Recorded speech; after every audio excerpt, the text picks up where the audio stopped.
sisters, they are there. We are not lost. We are scattered. We are original Hebrew. So we thank the Father for allowing them to be able to keep their custom, allow them to be able to keep their history, because one day there will be an awakening, correct?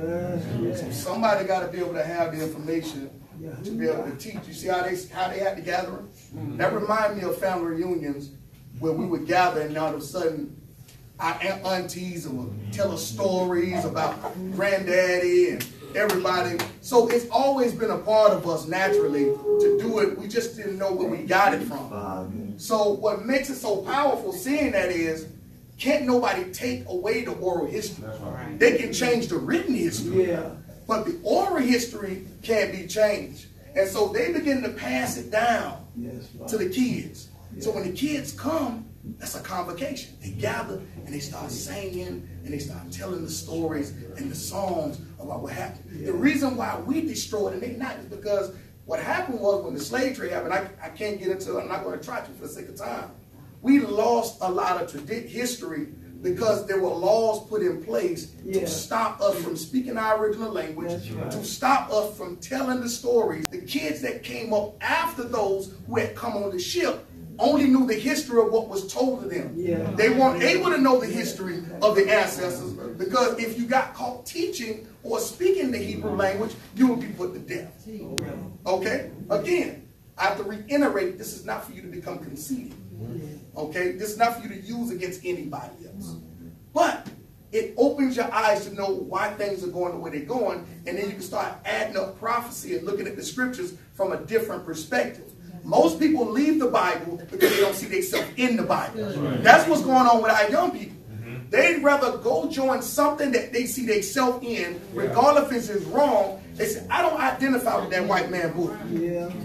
That's right. But when they see themselves in it, then it gives them a self-worth of saying, okay, I understand my identity kingdom, but I need to also understand my natural identity too, because that's just as important as my kingdom identity. Here it is. Based off DNA testing, this haplogroup is found predominantly among Bantu. Remember on my DNA? Bantu means Negro. Descent to include but not limited to African Limba. We just saw them. Okay? Many West African tribes. All right? Igbo Jews. Yoruba Jews, which I am a combination of both of these based on my mom and my dad. Okay? My father is more Yoruba. My father's Yoruba, but my mother's Igbo. African Americans, so if you want to go by that title, you still can't escape it because it's in your blood. Remember the African Limba elder said, we are not lost, we scattered. So we scattered throughout the four corners of the earth, as prophecy said, because there has to be witnesses before Yeshua comes back. Okay? And if we're scattered in the four corners of the earth, there has to be witnesses in the four corners of the earth, not only to bring information and wake the people up who are Israelites who don't know that they are, but yet also Gentiles who decide the same way, because there was a mixed multitude that came out of Egypt. It wasn't just Israelites, but there were other nations that said, you know what? That God you serve, I'm following that God.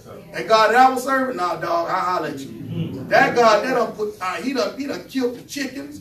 He done killed everybody. It don't matter. He didn't care. The firstborn, it don't matter if it's the cattle. It don't matter if it's the lizard. It didn't matter. He killing all of them. Okay? Look at what it says. Contrary to Americanized DNA reporting, this is not a sub-Saharan or Hamitic, because we were told we were from Ham. That's right. Right? Yeah. Hamitic haplogroup. It is a Semitic, meaning you come from Shem. That's right. Okay? In origin, this haplogroup represents the Y DNA. I showed you the percentage of my sub-Saharan African as well as my Middle Eastern percentage.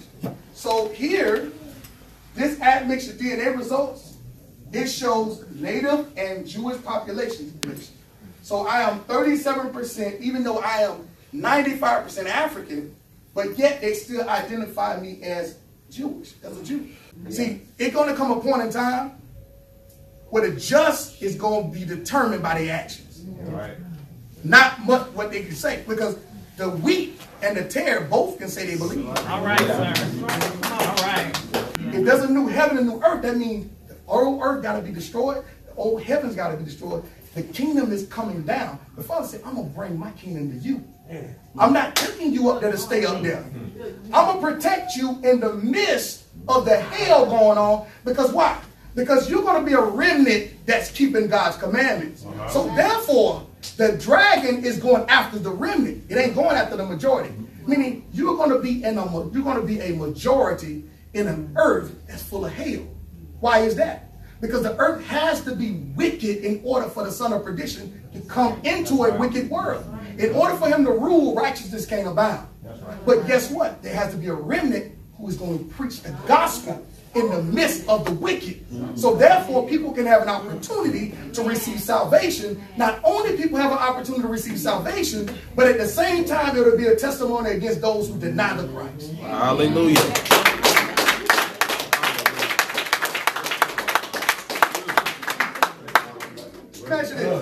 I'm listening. We're gonna move on after this. In Egypt, right? Check this out. Take on down the ghost and stuff. Listen, I feel the spirit. That's why I'm moving. In Egypt, right? You know it. The Father didn't separate Israel from the Egyptians yet. No. He allowed them to see the fall and the demise of those who was oppressing them. Hallelujah. The Lord is going to allow his people to see the fall of a wicked system that's oppressing them. Yeah. But first, he got to build you up to believe it first. Right. See, we don't believe, we lost hope. We lost hope. We start believing in Jesse Jackson and Al Sharpton. They ain't going to save you. Nobody is going to save you but the Christ. Right? In Egypt. So guess what he did?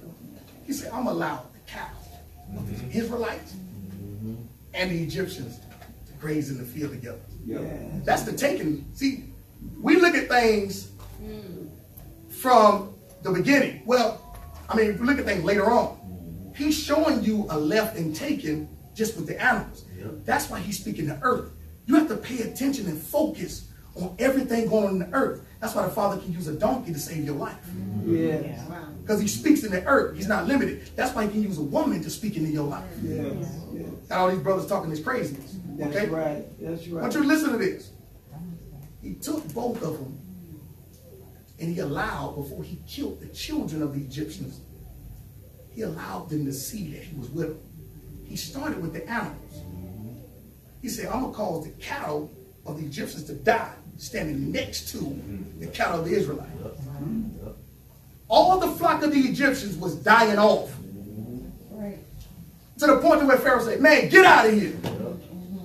People are going to be dropping dead so much. That's why these teachers ain't careful in this pulpit, because they're talking and manipulating the people. They're going to drop dead. That's going to be a sign to you.